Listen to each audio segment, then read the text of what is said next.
స్నేహభావం charitable Ashok. మన స్నేహభావం కుటుంబంలో ఉన్న గ్రూప్ను అనుసరిస్తున్న, లేదంటే గ్రూప్ నుంచి లెఫ్ట్ అయిపోయి మనల్ని అభినందిస్తున్న, ఇంకా మన సర్వీస్ నచ్చి మనల్ని మెచ్చుకుంటున్న ప్రతి ఒక్కరికి నా యొక్క చిన్న రిక్వెస్ట్. అదేమీ కాదండి, ఇప్పుడు మార్కెట్ ఏది బాగుంటే బిజినెస్ అది చేస్తున్నట్టుగా ఇప్పుడు ఒక ఏరియాలోనే ఒక నూడిల్స్ షాప్ పెట్టాడు అనుకోండి, ఆడికి ఒకళ్ళు ఇద్దరు జనాలు వచ్చినప్పుడు ఎవడో ఆలోచించడు. 20-30 మంది వచ్చేటప్పటికి ఇంకొకటి ఆలోచన వస్తుంది. అలాగే పాన్ షాప్ అవనియండి, కిరాణా అవనియండి, ఏదో ఒకటి. అయితే ఈ మీటర్కి దీనికి సంబంధం అయితే ఉన్నది. ఇప్పుడు సునామీ వచ్చి మనకి తాకి వెనక్కి వెళ్ళిపోవడానికి, హుదూద్ తుఫాన్ వచ్చి ఏదో తెలియక జరిగి ఉండొచ్చు. తెలిసి అయితే నాకు ఆర్లోలో ఒక పాపకి ఏదో జరిగిందని విన్నాను. అంతగా నష్టం రాలేదు, అంటే ఇంకెవరికి నష్టం రాలేదు. మరి నష్టపోయిన వాళ్ళు అయితే ఉండొచ్చు, వాళ్ళని ఏమని నేను తెలీదు, నాకు వాళ్ళ గురించి అనుకోకూడదు పాపం. అయితే అటువంటి విపత్తులే మనల్ని కనికరించి వెనుకడుగు వేసాయంటే విశాఖపట్నం వాసులు చాలా మంచోళ్ళండి.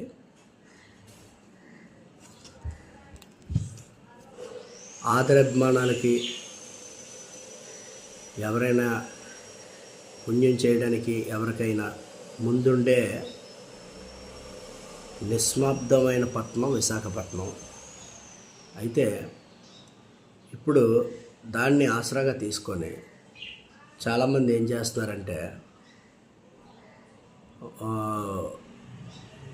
ఒక ఊరిలోని, అది మనకు తెలియని ఊరు, తెలియని రాష్ట్రం. ఇది గతంలోనే కూడా చెప్పాను మీకు. ఇప్పుడు రాష్ట్రాల గురించి నాకు అనవసరం, కానీ ఊళ్ళోనే తల్లిదండ్రులు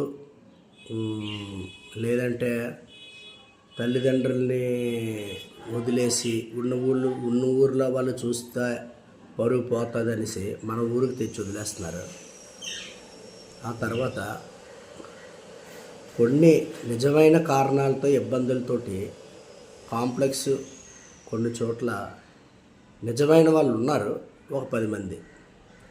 కానీ ఈ 10 మందికి మనం అలవాటు చేసిన ఈ మధ్యాహ్నం భోజనం విషయంలోనే వీళ్ళు ఏం చేస్తున్నారంటే అండి, ఊర్ల దాకా పాకిరిపోయి ఈ విషయం విశాఖపట్నంలోనే ఒక ఫ్లైఓవర్ బ్రిడ్జ్ దగ్గర మనం అలాగ నించుంటే ఎవరో ఒకరు వచ్చి మనకి ఏదో పొట్లాలు ఇస్తారని, నిజమైన వాళ్ళు 10 మంది అయితే బెట్టింగ్లు, మద్యంలోని, పేకాట్లోని, లేకపోతే పిల్లల్ని ఇబ్బంది పెట్టి, ఇంకా ఆ ఇబ్బందుల్ని వాళ్ళ నుంచి ఇంకా ఇది చేసుకోలేక వీళ్ళందరికీ ఏం చేస్తున్నారంటే, విశాఖపట్నంలోనే ఒక ప్లేస్కి వెళ్ళిపోతే మనం సేఫ్ అయిపోతామని వాళ్ళకి ఒక ధైర్యం వచ్చిందండి. అంటే నేను వాళ్ళు పొట్ట కొట్టట్లేదండి, కానీ మనం తప్పు అయితే కాస్త అయితే చేస్తున్నానండి. కారణం ఏంటంటే, మనం చాలా ఇతర దేశాల నుంచి వాళ్ళకి ప్రిపేర్ అయ్యే ట్రస్ట్లకి సపోర్ట్ ఎక్కువ చేస్తున్నారు. తర్వాత మన ఇక్కడ ఎవరైనా ఏమైనా చేస్తే మాత్రం దాన్ని చాలా అశ్రద్ధ చేస్తున్నారు. అది నేనైనా కాదు, చాలా ఉన్నాయి. నాకన్నా మహానుభావులు ఉన్నారు. నేను మహానుభావుని కాదు, సారీ, గొప్ప మంచి వ్యక్తిత్వం గల వాళ్ళు ఉన్నారండి. కొన్ని గ్రూపులు ఉన్నాయి, కొన్ని సంస్థలు ఉన్నాయి, వాళ్ళు అనకూడదు కానీ ఒక అమ్మాయి ఈ తాడివీధి ప్రాంతంలోనే గత కొన్నాళ్ళ నుంచి మైండ్ అప్సెట్ అయి తిరిగితే ఆ అమ్మాయిని నేను కొంచెం మంచిగా మాట్లాడి హోమ్లో జాయిన్ చేసేద్దాం అనేటప్పటికి టిఫిన్ పెడుతుంటే గోప మీద కొట్టిందండి. మనం కాయాలండి, ఎందుకంటే వాళ్ళకి ఏం తెలీదు. వాళ్ళనే కొట్టేసి వాళ్ళనే ఇది చేసేసి అంటే రోజుకి నేను 10 మందిని నేను హ్యాండిల్ చేస్తాను. కానీ వాళ్ళు మతి భ్రమించేటప్పుడు వాళ్ళు చిన్నపిల్లలతో సమానమండి. అయితే అప్పుడు నేనేం అనలేదు అమ్మాయిని. అలాంటి సందర్భాలు నాకు ఎన్నో జరిగాయి. ఓపిక ఉండాలండి అందులోనే. మనల్ని కామెంట్ చేసినవాడి మీద కోపం ఉండొచ్చేమో, కానీ సేవ చేసేవాడి మీద అయితే మాత్రం, సేవ పొందినవాడి మీద అయితే మాత్రం అసలు కోపం చూపించకూడదండి. ఆ చూపించే విధానం ఉన్నప్పుడు ఆ సేవే చేయకూడదు. ఇందులోని నిన్న ఒక పెద్ద ఆయన జగదాంబ సెంటర్లోని 10 రోజుల నుంచి ఆయన్ని చూసి చాలా పోస్టులు పెడుతున్నాను, కానీ స్పందన లేదండి. ఇక్కడి నుంచి పోస్ట్ విజయవాడ వెళ్ళదండి.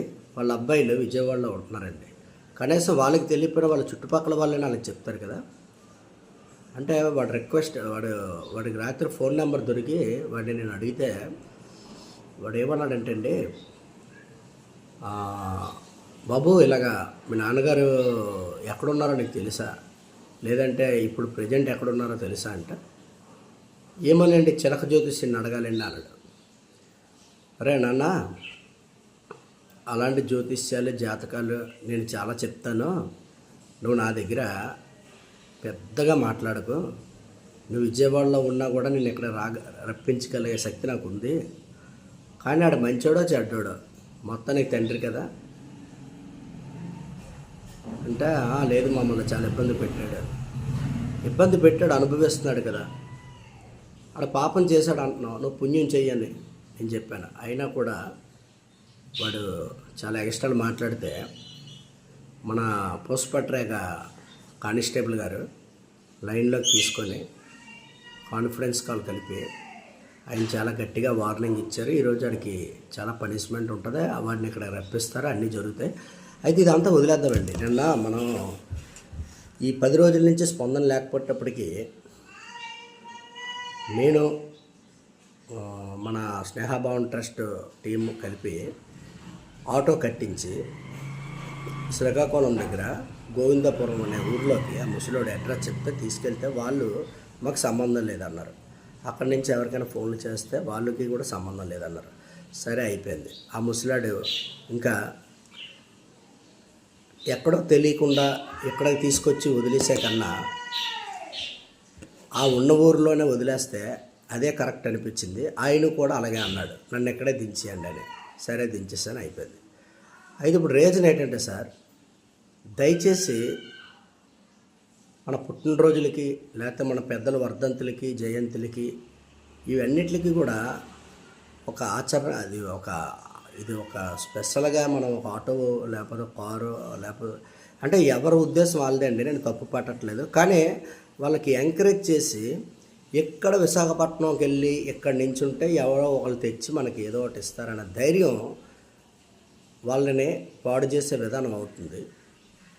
అర్థం చేసుకోండి. స్నేహభావం అశోక్ యూట్యూబ్లో కొట్టండి. నా సర్వీస్ మీకు నచ్చితే మీరు ఇచ్చి ఒక పూటలోనే 100 మందికి పంచే అదే కార్యక్రమం మీ చేతులతోటే నేను చేస్తున్న సర్వీస్కి లబ్ధి పొందిన వాళ్ళందరూ కూడా ఎటువంటి వాళ్ళు అనేది నా ట్రస్ట్కి వస్తే నేను చూపిస్తాను. వాళ్ళకి డైరెక్ట్గా మీతోటే లైవ్ ఇప్పించి నెల రోజులు మీరు ఒక పూట సాటిస్ఫాక్షన్ అయ్యేదే నేను నెల రోజులు ఒక ఫ్యామిలీ మీ పేరు చెప్పుకునేటట్టుగా డైరెక్టర్ లైవ్ మీతోటి ఇప్పించేస్తాను నేను. అర్థం చేసుకోండి సార్. ఎందుకంటే ఎవరి ఆలోచనలు ఆలివి, ఎవరి తాలూకా ధర్మంలోనే రకాలు ఉన్నాయి. అవి నేను తప్పు పట్టట్లేదు. కానీ ఇటువంటి వాళ్ళు ఏమవుతుందంటే ఎక్కడెక్కడ లేని వాళ్ళందరూ అందరినీ తీసుకొచ్చి మన ఊర్లో పడేస్తున్నారండి. ఇక్కడ పొన్నూరులోని ఎవడు చేయి చాపడండి. కారణం ఏంటంటే వాళ్ళకి ఎవరు చూస్తారు, ఎవరు వాళ్ళని తప్పుగా అనుకుంటారు అనే ఆత్మాభిమానం వాళ్ళలోని కొంచెం వెనకబెట్టేస్తుంది. అది మనం కూడా గ్రహించి అటువంటి వాళ్ళు ఎవరో అనేసి మన చుట్టుపక్కల వాళ్ళకి మన స్వార్థంతో చేస్తూ అతి ప్రమాదకరమైనవి ఏమైనా జరిగితే అద్దరికి వెళ్ళాలండి. ఇప్పుడు ఆయన ఎవరో నక్కపల్లి దగ్గర చెట్టు మీద నుంచి పడిపోయాడంట. అటువంటి ఆయన దగ్గరికి వెళ్ళినా పర్లేదు, లేకపోతే ఇంకో దగ్గరికి వెళ్ళినా పర్లేదు. కానీ మనం డైలీ చేస్తున్న షెడ్యూల్ అయితే మాత్రం కరెక్ట్ కాదండి. కారణమైతే వీళ్ళందరికీ ఒక డ్రగ్గు వాడేవాడు, ఇంకొక రకరకాల వ్యసనాల పరుడు, ఇంట్లో ఇబ్బందులు పెట్టేవాడు, లేదంటే ఇంట్లో వాళ్ళు వదిలించేసుకుందాం అనుకున్న ముసలి వాళ్ళని వీళ్ళందరూ కలిపి ఆ బ్రిడ్జి దగ్గర వదిలేస్తున్నారండి. ఓపుకున్నోడు ఆ టైంకి వచ్చేస్తున్నాడు, పోషించలేని వాళ్ళు అర్ధరాత్రి టైంలో తీసుకొచ్చి అక్కడ వదిలేస్తున్నారు. కనుక అర్థం చేసుకోండి. ఇటువంటి వాళ్ళు ఎక్కువ అవడం వల్ల నిజమైన అనాథులకి ఈ అనాథాశ్రమాలు, ఓల్డేజ్ హోమ్ ఇవి నిజమైన వాళ్ళకి సేవలు అందించలేకపోతుంది. ఎందుకంటే వీళ్ళు ఎక్కువైపోతున్నారు, నిజమైన వాళ్ళు ముందుకి మనం ఇచ్చట్లేదు. మన చుట్టుపక్కల పరిసర ప్రాంతాల్లో ఎవరైతే ఉన్నారో వాళ్ళని గ్రహించి వాళ్ళకి మనం చేస్తే చాలండి. ఈ రోజుల్లోని విశాఖపట్నం ఒకటే గొప్ప ఊరు కాదండి, అన్ని ఊర్లు గొప్ప వాళ్ళే. వాళ్ళకి మనం ఎవరు అయితే ఇక్కడ ఉన్నారో వాళ్ళని మనం పట్టుకొని ఎక్కడి నుంచి వచ్చారు, అసలు ఏంటి మీది అనేసి వాళ్ళతోటే మొత్తానికి చెప్పించి అదే పొట్లం పంచే 10 నిమిషాల టైము వాళ్ళతోటి చెప్పించి పోలీస్ కంప్లైంట్ ఇస్తే చట్టపరమైన న్యాయం వాళ్ళకి జరుగుతుంది. ఎందుకంటే అది పర్మనెంట్ సొల్యూషన్ అండి. ఇది మనం ఒక పూట ఇచ్చేసి వెళ్ళిపోతే రెండో పూట వాడికి అదే అలవాటు మీద అక్కడ ఉండిపోతున్నాడు. వాళ్ళు కూడా మధ్య మధ్యలో వచ్చి చెక్ చేస్తుంటారండి. వీళ్ళని ఈ విధంగా చూస్తున్నారు కదా అనేసి ఇంకా తెగించేసి వాళ్ళు ఏం చేస్తున్నారంటే వదిలేస్తున్నారండి పూర్తిగాన. కనుక అర్థం చేసుకోండి. నా యొక్క ట్రస్ట్ పేరు స్నేహాభావం చారిటబుల్ ట్రస్ట్. నేను ఒక సామాన్యుడిని. నా తలకు మించిన సహాయాలు నేను చేసి ఉన్నాను, ఇంకా చేద్దామనే ఆలోచనతో ఈ ట్రస్ట్ పెట్టాను. ట్రస్ట్ పెట్టక ముందే నేను అనేక కార్యక్రమాలు చేసి ఉన్నాను. ఈ ట్రస్ట్ పెట్టి 3 నెలలు అవుతుంది. కానీ మినిమం నేను అనేక మందిని ఆదుకొని వాళ్ళకి ప్రతి నెల రేషన్ ఇవ్వడము, లేకపోతే మెడికల్గా, లేకపోతే బడ్డీల్లో పడుకున్న వాళ్ళకి రెంటల్గా, లేకపోతే ఇంకా రకరకాలుగా బ్లడ్ అవసరమైతే బ్లడ్ ఏర్పాటు చేయడం, ఇవన్నీ నేను ఒక్కడనే చేస్తానండి. నా సర్వీస్ చూసి మహానుభావులు ఒక 5,000, 10,000, 1000, 500, 100 ఎంతో కొంత చేస్తున్నారండి. చేయలేదు అనట్లేదు. అయితే ఇప్పుడు మనం చేస్తున్న కార్యక్రమంలోనే నేను అనుకున్న తప్పులైతే అవి మీకు కరెక్ట్ అనిపించవచ్చు. వాళ్ళు పర్మనెంట్గా ఒక సొల్యూషన్ ఆలోచించి వాళ్ళ తాలూకాలకి అప్పచెప్పి వాళ్ళ మీద కంప్లైంట్ పోలీసు వాళ్ళు చూసుకుంటారండి అవన్నీ. ఎందుకంటే మనం ఒక చిన్నదే వీళ్ళు ఇలా ఉన్నారు అని మనం చెప్తే ఆ నెక్స్ట్ నుంచి పరిస్థితి వాళ్ళు చూసుకుంటారు. కానీ మనం ఏం చేస్తామంటే ఎవడు ఎంత బహిరంగంగా బయటికి దీనిగా కనిపిస్తే వాడికి అంత సేవ చేసేస్తున్నాం. చెయ్యొచ్చండి సేవ. ఇప్పుడు మన గవర్నమెంట్ బోల్డ్ ఆశ్రమాలు కల్పించింది, అనేక విధాల ఇవి కల్పించింది. ఇవన్నీ చేస్తున్నారండి. చేస్తున్న దాంట్లో మనము వాళ్ళకి ఎక్కువ చేసి నిజమైన వాళ్ళు కల్పించిన వాటికి వెళ్ళనివ్వకుండా మనం ఇక్కడ అడ్డేస్తున్నాం వాళ్ళని. మన చుట్టుపక్కల బోల్డ్ మంది ఉన్నారండి, నిరశ్రేయసులు ఉన్నారు. చాలామంది లాస్ అయిపోయిన వాళ్ళు ఉన్నారు. అటువంటి వాళ్ళని వేరే వాళ్ళకి మనం బాధ్యత తీసుకుంటే చాలండి. ప్రతి ఊరిలోనూ అది జరిగితే ఎవడో కూడా ఒక ఊరు వదిలేసి ఇంకో ఊరికి రాడండి. ప్రతి ఊరిలో రెస్పాన్సిబిలిటీ ఒక వాళ్ళకి చేత కాలేదు సరే, ఆ ఊరిలోనే ఎంత కమిటీ ఇప్పుడు కమ్యూనిటీలు ఇవన్నీ మెయింటైన్ అవుతున్నాయి కదండి, గ్రూపులు అవన్నీ. వాళ్ళే ఒక ఊరికి ఎంతమంది అండి, ఊరికి మహా అయితే ఎవరో ఒకరో ఇద్దరు ఉంటారు అంతే. అటువంటి వాళ్ళని ఆదుకుంటే ప్రతి ఊరిలో వాళ్ళు ప్రతి ఒక్కరు కూడా సేవకులు అవుతారండి. వాళ్ళు వచ్చే అందరికీ అన్ని ఆశ్రమాలకి లేకపోతే ఫౌండేషన్లకి లేకపోతే ట్రస్ట్లకి డబ్బులు ఇచ్చి అక్కర్లేదు. లేదు అంటే ఎవరైతే చేస్తున్నారో వాళ్ళు గ్రహించి మీరు ఇవ్వండి. ఆ సర్వీస్ ఏంటనేది మేము చూపిస్తాం. మహానుభావులు అండి, మెంటలు ఎక్కిపోయిన వాళ్ళతోటి దెబ్బలు కొట్టించుకొని మరి సర్వీసులు చేస్తుంటారు. ప్రకాష్ బాబు గారు అని లోయోలా ఫౌండేషన్, రోడ్డు మీద అనాథులుగా ఎవ్వరూ చనిపోకూడదు అనే ఒక కాన్సెప్ట్ తోటి ఆయన 600 మంది అనాథులకు అనేక రకాలుగా ఉండే ఇబ్బందులు పడుతున్న వాళ్ళందరికీ కూడా సర్వీస్ చేస్తున్న మహానుభావుడు అండి ఆయన. ఇటువంటి వాళ్ళు అందరూ ఉన్నారండి. అయితే నన్ను అర్థం చేసుకొని నా స్నేహభావం ట్రస్ట్కే కాదు, నాలాంటి మంచి కాన్సెప్ట్తో నడుస్తున్నటువంటి వాళ్ళకి మీరు సహాయం చేయండి. మేము డైరెక్ట్గా మీరిచ్చే ఒక ఫండింగ్ అవనియండి, లేకపోతే మీ దృష్టిలో ఒక దానం అనుకోండి, అది ఏ విధంగా అనుకున్నా కూడా దాన్ని నేను మీకు లైవ్ ఇస్తానండి. మీరు ఇచ్చే డబ్బుల్ని ఏ కుటుంబం నెల మొత్తం చెప్పుకునేటట్టుగా మీరు ఏ రోజు ఖర్చు పెట్టిన డబ్బులు అదే డబ్బులు ఇవ్వండి. మినహా నేనేసి మీరు మీ విధంగా లేకపోతే అవి సరిపోతే ఆ విధంగా చేసి నేను చేసే వాళ్ళ గురించి కూడా మీరు ఒకసారి ఎంక్వైరీ చేయండి. అందులో వీడి తాలూకు వాళ్ళు ఉన్నారా, వీడికి సంబంధించిన వాళ్ళు ఉన్నారా, లేకపోతే వీడు ఒక వార్డుకే చేస్తున్నాడా, లేకపోతే మొత్తం ఏరియా చుట్టుపక్కల అందరినీ కలుపుకొని చేస్తున్నాడా, ఇవన్నీ గ్రహించండి సార్. నేను చేస్తున్నది ఒక వార్డు కాదండి, ఒక ఏరియా కాదు, మొత్తం ప్రతి దిక్కులో నేను చేస్తున్నాను. కానీ నా ఆవేదన అంతా ఏంటంటే మనం ఒరిజినల్ సేవ చేసే అదృష్టం మనకు కలగట్లేదండి. ఒకడు వస్తాడండి, ఆ టైంకి ఇంట్లో వాళ్ళకి గాలికి వదిలేస్తాడు, ఆ బ్రిడ్జి కిందకు వచ్చేస్తాడు, ఆడు తినేసరి ఎక్కడ పడుకుంటాడు, వెళ్ళిపోతాడు. ఇంకోళ్ళు వస్తారండి, వాళ్ళు ఏం చేస్తారు, ఆ తల్లిదండ్రుల దగ్గర ఆస్తులన్నీ రాయించేసుకుంటారు. ఆడు ఎక్కడ ఉంటాడో, ఏ ఊరు, ఇంకా ఎక్కడికో వెళ్ళిపోదామని సెటిల్ అయిపోయి వెళ్ళిపోదాం అనేటప్పటికి అంటే అందరూ ఉండరు, ఎవడో పెద్ద ఎదవలు అయితేనే. వీళ్ళందరూ ఏం చేస్తారంటే తల్లిదండ్రులకి ఎక్కడో ఇలాంటి ప్లేసుల్లో వదిలేసి, వాళ్ళు తాలూకు వాళ్ళు చూడలేని ప్లేసుల్లో వదిలేసి వాళ్ళు జంప్ అయిపోతున్నారండి.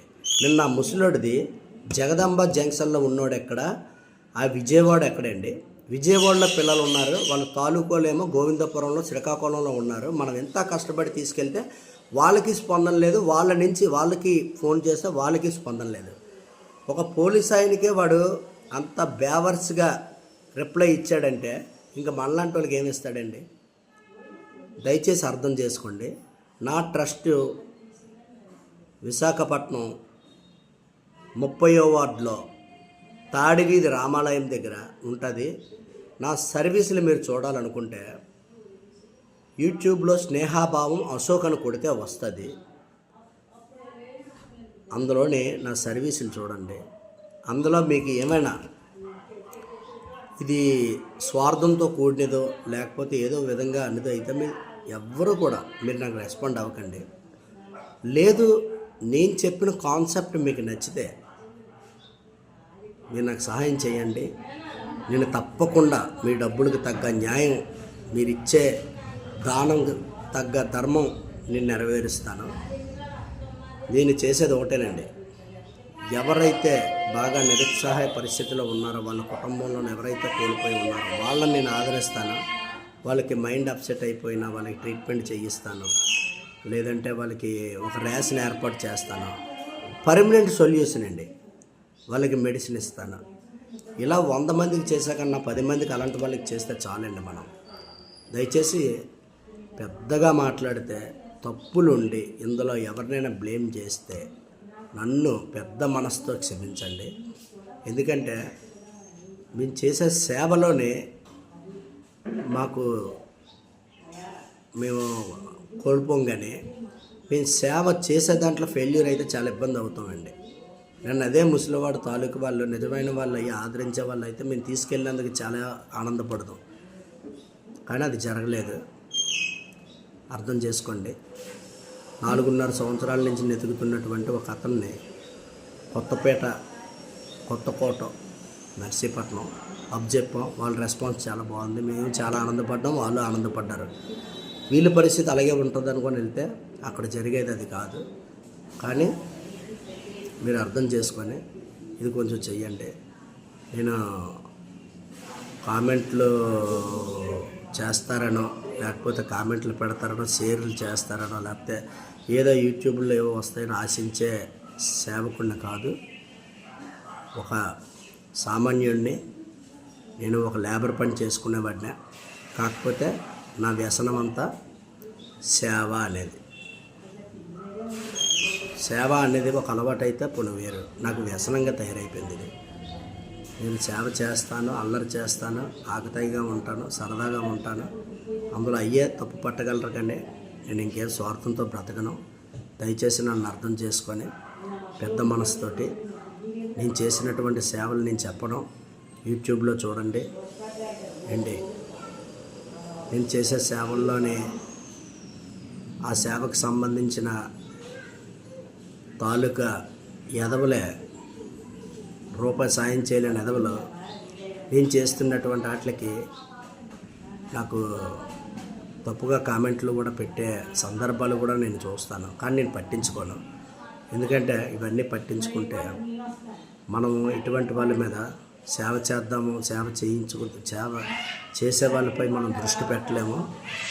ఇలాంటి దుష్టుల మీద మనం బుర్ర పెడితే ఇటువంటి వాళ్ళ మీద సేవ చేసే శక్తి మనం కోల్పోతాం. కనుక నేనేమిటో, నా సర్వీస్ ఏంటో ఒక్కసారి అంటే నేను చాలా ఇబ్బంది పడుతున్నానండి. నేను ఆశయం అయితే నాకు చాలా ఎక్కువ, కానీ నాకు ఆస్తులు లేవు. నాకు ఓపిక అయితే చాలా ఎక్కువ, కానీ నా ఓదార్చేవాడు ఎవడో లేడు. అలాగనేసి నాకు జాలి, దయ, దాక్ష, జాలి, ప్రవచనాలు, పొగడతలు ఇవన్నీ నాకు అవసరం లేదు. నన్ను పొగిడే బదులు 10 రూపాయలు ఇవ్వండి, నన్ను ఆశీర్వదించే బదులు 50 రూపాయలు ఇవ్వండి. నేను మిరాకిల్స్ చేసి చూపిస్తాను. ఇప్పటికి ప్రజెంట్ ఒక సామాన్యుడు ఒక ట్రస్ట్లోని ఎంతమందిని మెయింటెనెన్స్ చేస్తున్నాడో, ట్రస్ట్ అకౌంట్లోని ఎంత పడుతుందో, లేదంటే ఎవరెవరు ఎంత ఇస్తున్నారో, లేదంటే నా సొంత డబ్బులు ఎంత అవుతున్నాయో, వీడు తాతకు మించి చేస్తున్నాడో లేదో ఒకసారి అర్థం చేసుకొని పెద్ద మనసుతో నా ట్రస్ట్ వైపు ఒక్కసారి. నేను ఎప్పుడు కూడా ఇన్ని రోజులు అవుతుంది సార్, నేను ఎప్పుడు ఎవరిని కూడా ఒక చేయి చాపి నేను ఎవరిని అడగలేదు. కానీ ఈరోజు చెప్తున్నానండి, నాకు సర్వీస్ అంటే పిచ్చి. నేను చాలా సర్వీస్ చేద్దామని నాకు ఆలోచన ఉంది, నాకు ఆ శక్తి ఉంది. కాకపోతే ఆదాయం తక్కువ. అలా అని వదిలేద్దామంటే ఇది నాకు ఒక అలవాటు కాదు, వ్యసనం అయిపోయింది. నన్ను అర్థం చేసుకోండి. ఇట్లు స్నేహభావం చారిటబుల్ ట్రస్ట్ అశోక్. మీకు నా అడ్రస్ కూడా నేను ఇందాక చెప్పాను. నా నెంబరు 8500891787. యూట్యూబ్ ఛానల్ స్నేహభావం అశోక్. నేను ఉంటున్నది 29వ వార్డు, నా ఆఫీసు 30వ వార్డు. నేను చేస్తున్నది అన్ని వార్డులకినో అన్ని ఏరియాలకినో నా సేవ నిస్వార్థమైనది. అది నేను చెప్పే కన్నా మీరు చూసి అది మీకు కరెక్ట్ అనిపిస్తే నాకు సహాయం చేయండి. నేను మీకు మీ ఎదురింగే మీరిచ్చే డబ్బులకి మీ పేరుతోటి నేను చేయిస్తాను. నన్ను అర్థం చేసుకోండి, తప్పులుంటే క్షమించండి. Thank you. ఇట్లు స్నేహభావం చారిటబుల్ ట్రస్ట్ అశోక్. నా గ్రూపు స్నేహభావం కుటుంబం అని ఉంటుంది. నా సర్వీసులు చూడాలంటే 8187071787 ఈ నెంబర్కి రిక్వెస్ట్ పెడితే మీ నెంబర్లో నేను గ్రూప్లో యాడ్ చేస్తాను. నా సర్వీసులు చూడండి, చూసిన తర్వాతే మీరు సహాయం చేయండి. దయచేసి నన్ను అర్థం చేసుకోండి. Thank you.